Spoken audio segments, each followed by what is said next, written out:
How much of your business lives only in your head? The processes, the client relationships, the way things get done. For a lot of agency owners, the honest answer is most of it.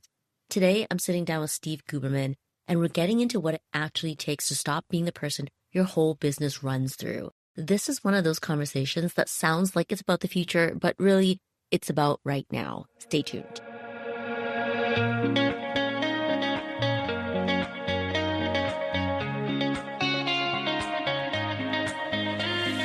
Welcome to the Small But Mighty Agency podcast. If you want to grow an agency to 7 figures and beyond without working more hours in your business, you're in the right place.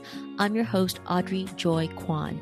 I know what it takes to build an agency, including supporting an agency owner in selling and exiting. I also have a master's degree in communications, specializing in organizational development. My team and I have worked behind the scenes of multiple 7-figure agencies and have coached and consulted with over 150 agency owners. All this to say, when you join us on the Small But Mighty Agency podcast, you get real-world experience and practical tips that help you work less, earn more, and lead with integrity. So let's go.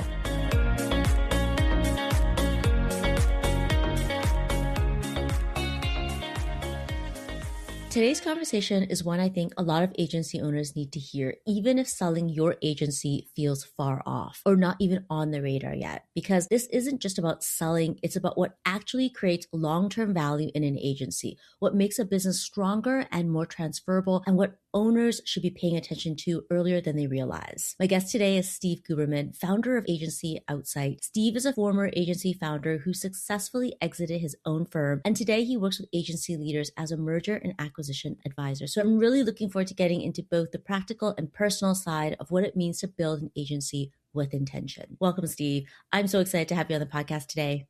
I'm excited to be here. Thanks for the intro. Very well positioned as far as how you kind of set the stage for what we're going to talk about. Yes, we're talking about merger and acquisitions for agency owners. However, I think we're going to roll it back a bit and we're going to look at what it actually takes to even set an agency up so that someone wants to buy it. Let's start with the core question. What should agency owners start thinking about earlier than they realize if they want to sell one day? There's a lot of variables, and so it's a big question to answer. But what I will say is that the idea of some level of succession planning typically happens way too late, and it puts the business and the founder or founders in a position of weakness and not strength because they are burnt out, they're panic selling, their AI is coming for us. That whole mindset of I just want to get out while the getting out is good. And so some of the bigger factors that come into play are client concentration, niching and vertical specialization or service specialization. Owner dependency is massive. The idea of how do you sell something when so much relies on a single person or single founders, really difficult to do. Systemization, process driven business operations, those are really important. Most people think, oh, our profit levels are really important. It's not even the most important thing. Top level is important, but that gross profit is far more than what your full EBITDA is. EBITDA is also very important, but so a lot of different number factors come into play, but those are probably the key elements that say, is my business something that I can sell? Let's go back to the word panic selling. I love that you brought those words into this conversation. What does panic selling mean to you? So I'll take it back to when I had my agency and we had gone through kind of an extreme growth trajectory and we had doubled in size literally overnight. And then we lost $1 million contract and I had to let people go. And in the same week, no exaggeration, my divorce was finalized and I was the sole biz dev person for the agency. And so for me, my wind was taken out of the sails. I had a really tough time closing business. I didn't have the confidence to show up properly for sales as I was supposed to. And I was like, the heck with it. I'm just going to close the business and go get a job. That's the mindset of I can't, or we can't, or there aren't processes in place to do X, Y, and Z. So I'm just going to throw my hands up and give it away.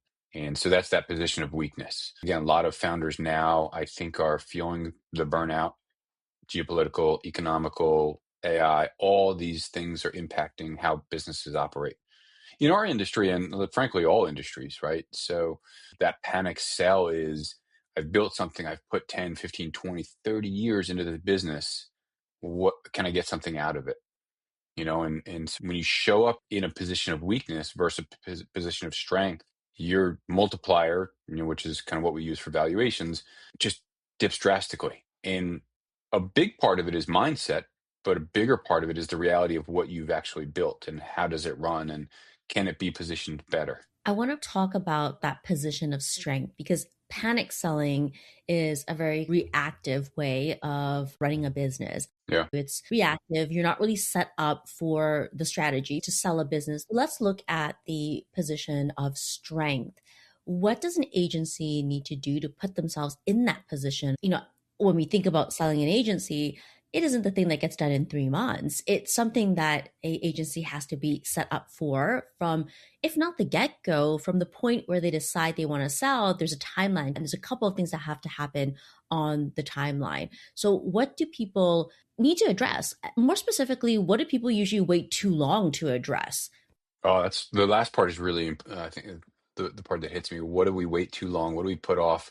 It's getting the owner out of the day to day. Owners wear way too many hats and they don't let go. They don't delegate and allow other people to act autonomously. And so I think that's a big one, probably one of the most important ones.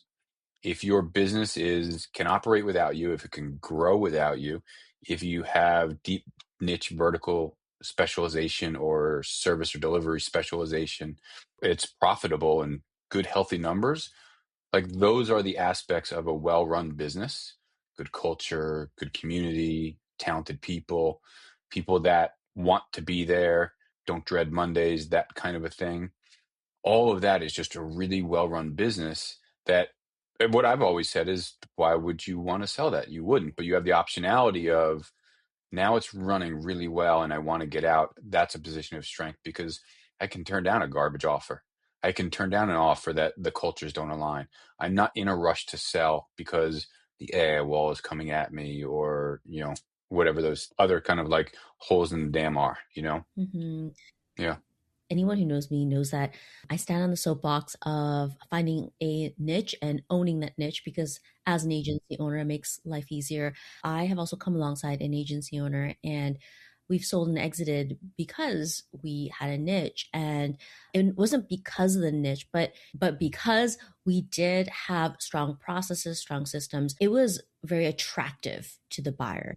It's interesting because when your business is at a good place, meaning that you can actually as an owner step out and focus on your zone of genius and have your team take care of it, sometimes what happens is you think you want to sell, but maybe you don't at that point in time because your business is at such a great place that it brings you joy. And so Yeah. sometimes we can set out to sell and then find that that's not the thing we actually want to do when we get the business in a really good place and are able to step out of that business more than we ever imagined. That being said, though, of course, many people have in their mind that they want to sell and then they want to just set up the business to do that.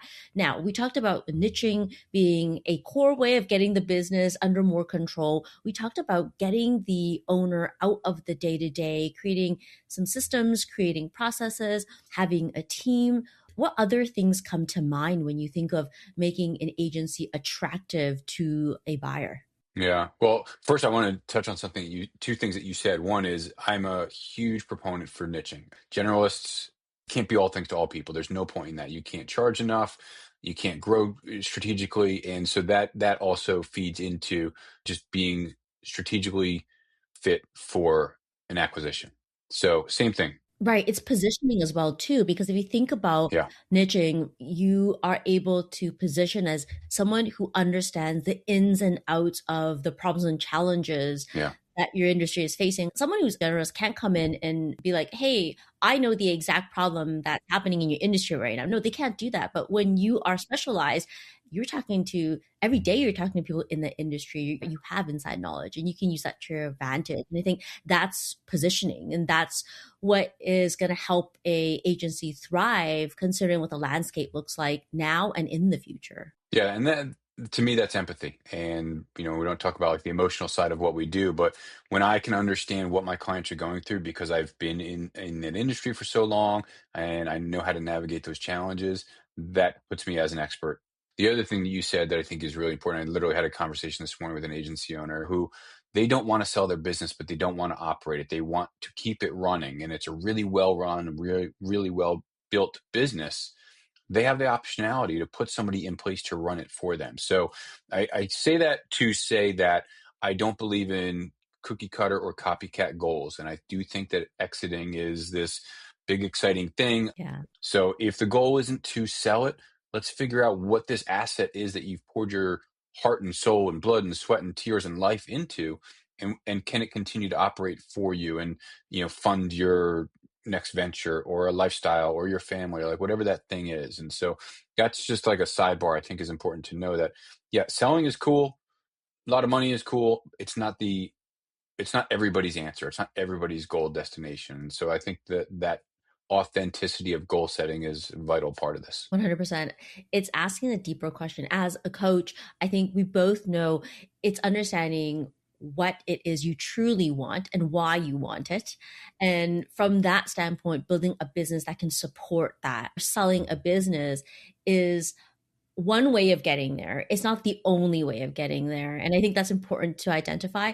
Again, I have to say, I think in our entrepreneur world, we glorify this idea of selling a business. And so Hmm. a lot of people say they want to sell a business because then, I hate to say this, it makes them sound like they are a true entrepreneur because they're building something to sell. But that's not always the path forward. And, I work with a lot of agency owners, smaller agency owners who have a income number in mind. So there's a number that they want to make in mind and they want to do it in a way that doesn't suck up their entire life. Well, that doesn't necessarily mean you have to sell your business. There are other paths towards that. And so I'm really glad that you brought that up. Yeah. Yeah. Okay. Any other things that you can think of that would make an agency attractive to a buyer just beyond the revenue? Yeah, revenue, headcount. So the kind of mindset is, or the thought process or strategic growth plan is, I want to acquire a business that's about a third of my size. So when you think about who would be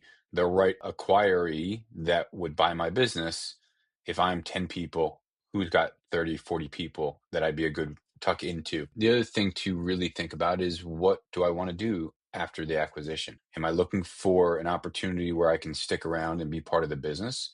Or do I want to take off after the integration period is done and I turn the keys to the kingdom over and I go become a fishing guide for the rest of my life? So thinking about post acquisition is really, really important of like, what's the cultural fit and where do I want to be afterwards? Not just like, what does the money in the bank look like? Can we talk about reputation and client retention? Because Mm, for an agency that wants to be sold or wants to be bought, your reputation really matters. And of course, yeah. client retention is important because no one wants to buy a business that is a leaky bucket. Yeah. So let's talk about that. What are some things that you've seen in a agency that really help build its reputation and keep clients?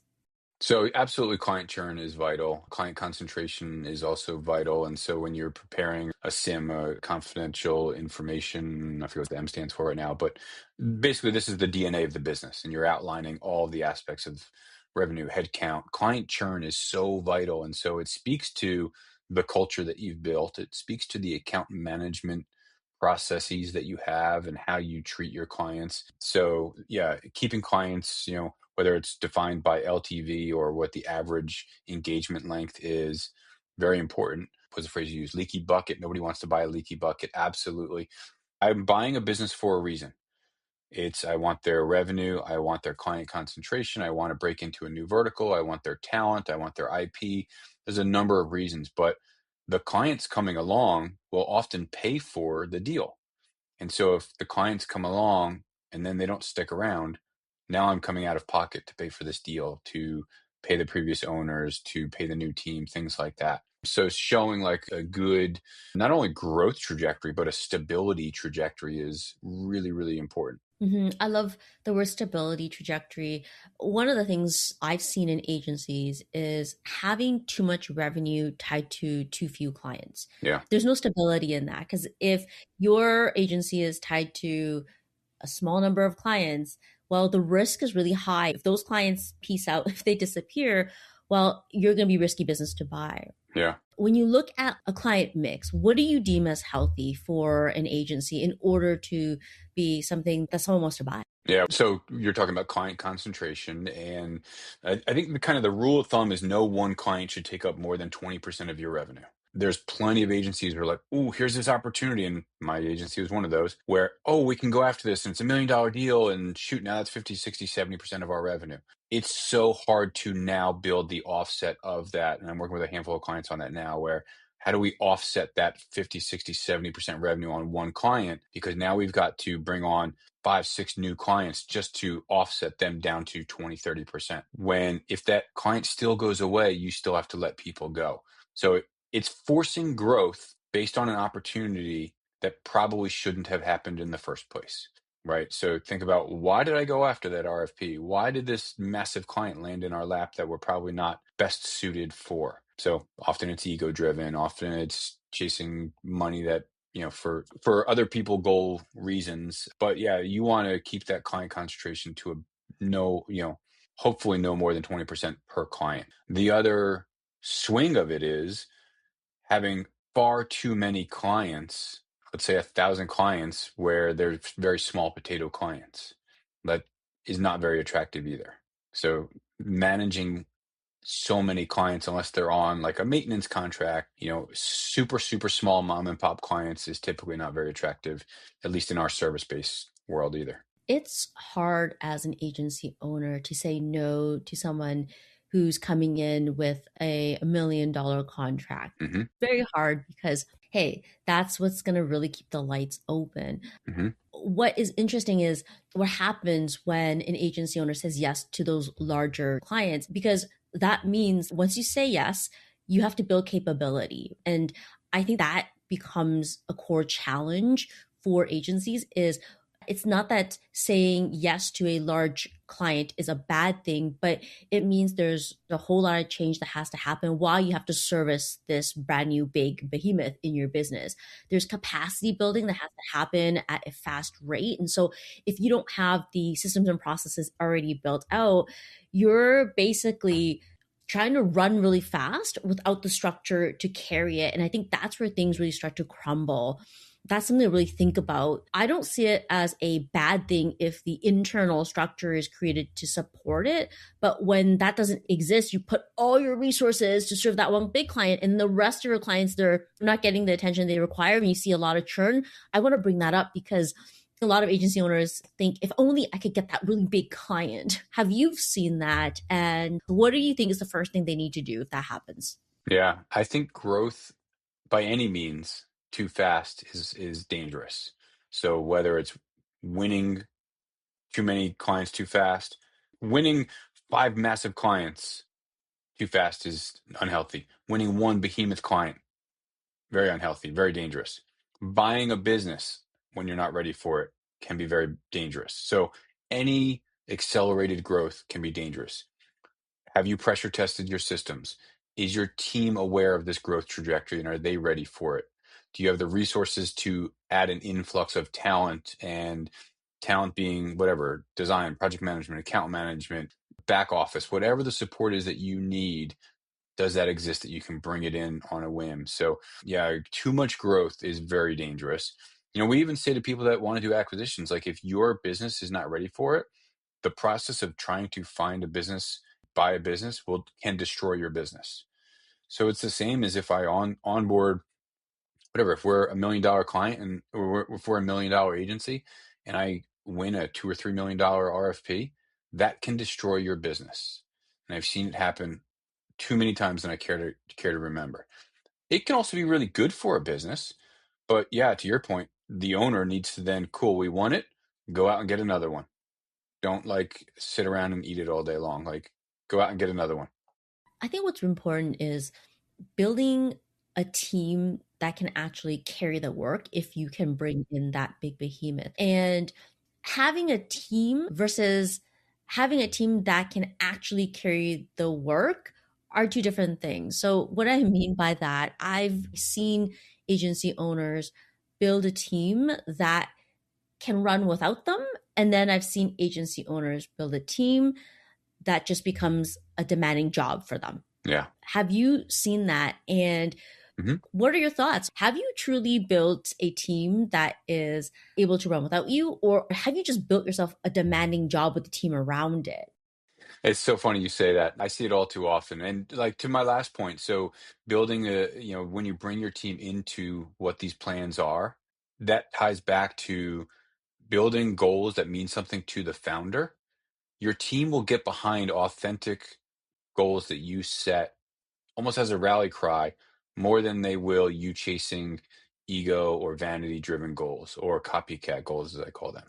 So when the team is on board with this is the plan, this is the strategy, this is where we want to go, they will execute, not loyally but loyally, they will execute because they believe in the vision and the mission that the CEO or the founder has set.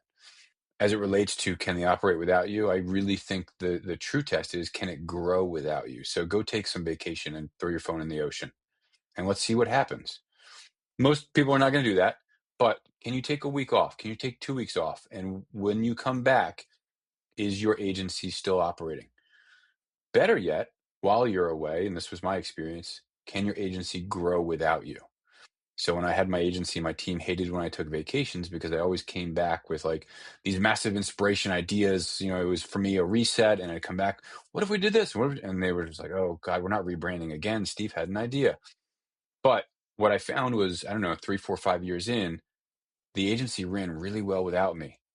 You know, there was summers where we would go on vacation and I was like half in the vacation and half on my email. And then that slowly, transitioned to less email, more family time, less email, more family time. And then one year there was like, there's no meetings, there's no emails. I'm shutting off completely. I'm putting an out of office on Mm-hmm. and I'm focusing 100% on my family. And when I came back, the business was still no balls got dropped, no clients were pissed off, like everything was good. The following year, I did it again, but that year the agency grew while I was away. I didn't remember if it was they upsold an account or they landed a new account or somebody brought something across the finish line. But I was like, oh, that's the arrival point right there. Now, I'm not going to take a year sabbatical, but I know that I can set things up in a way that I don't need to be the linchpin. They know what their jobs are. I trust them and champion them to act autonomously and take ownership of their roles. They can make decisions without me. They're not, Steve's robots. It's a beautiful place to be in. I think it's rare because most founders are somewhat control freaks. They don't delegate to elevate. They don't let things go. They don't put process in place. And so it takes a lot of work and a lot of mindset shift to get to a place where you can step away and throw your phone in the ocean and allow the business to run without you. I love the visual of throwing the phone in the ocean, sitting back with your cocktails and chilling. But we all know entrepreneurs can only sit for so long before some new idea hits. Right. Yeah. What do you think is the first step they should be taking to start building towards that vision that you just painted? Dissect what you do as a founder and realize all the things that you do that you shouldn't be doing and the cost of what it takes to get these things done versus what the expense is to pay somebody to do it. And the idea shift there is if I'm spending time doing bookkeeping and invoicing and taking out the trash and whatever other menial tasks that I'm doing, it's taking me away from setting the vision and executing on the vision and doing the $1,000 an hour tasks as we call them. So that's the first step. Let's get specific here. Let's break this down and look at some of the functions that a agency owner might have their hands in right now in the day to day.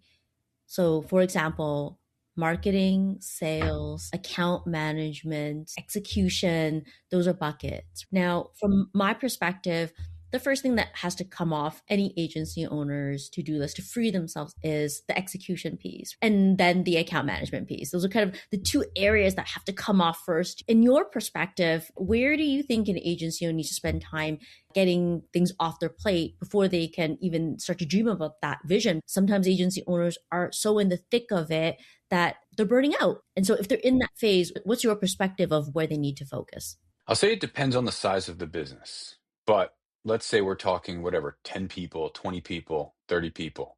The larger the business, the fewer things should be on the owner's plate. If you've got two people and a freelancer or whatever, an intern and a freelancer working for you, pretty much everything's gonna be on your plate for a little while. just deal with that. But as you start to siphon things off, the pushback is, but I launched this business because I love doing design. That was my argument. But Audrey, I can't shift off account management. They're all my relationships. They're people I've known all these years. And all of those are excuses for why you're paying somebody to do something or why you're not paying somebody to do something that you shouldn't be doing. I love that you said the word excuses. Many times when I hear someone say to me, I can't, or it's just not going to work. It's like all things we do to build a business. We build a habit around it. Delegating is a skill and a habit. Yeah. By learning to delegate better, by learning to lead better, that's how we step out of the day-to-day. And so the I can't is largely a mindset shift, but also a skill shift. The mindset that stops an agency owner from getting out of the day-to-day is fear. Fear that if they let go, all the balls are going to drop. But on the reverse, if you don't let go, you will continue to carry all the balls. So which reality do you want to choose? It's definitely a mindset agency owners have to go through to get through. Mm-hmm. Yeah, it's a huge shift. It's not easy to do. There's a lot of ego in our business. That's why most people launch a business. I can do it better than they did it, so I'm going to go launch a business. And I'm a great designer, a great developer, a great whatever. And so it's a matter of letting that go and realizing that the best businesses are those that are built by people that are smarter, better, whatever, stronger than the founder. And you look at the speeches by Steve Jobs or like any of these billion-dollar, trillion-dollar global businesses, they'll say, I don't want to be the smartest person in the room. Mm-hmm. And that should be the goal of a founder. Put people in the room that are smarter than you, more talented than you, can execute more effectively than you, and trust them and let them do what you put them in the room to do. Trust them. Take a chance. And it'll free you up to do the things that the CEO or the founder should be doing. And if part of that is I launched a business so I could be a designer and you want to design part-time, build the business around the thing that you love doing.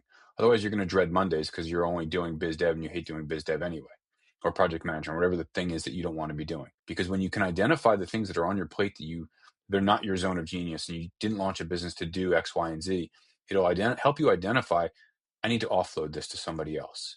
And it'll only cost me X amount of dollars to offload it to somebody else, freeing me up to do the thing that I really want to do, that'll drive my passion and help grow the business and allow me to, put new business in place to feed the people that are doing the talented things that I can't do or whatever that is. But it's absolutely a mindset shift.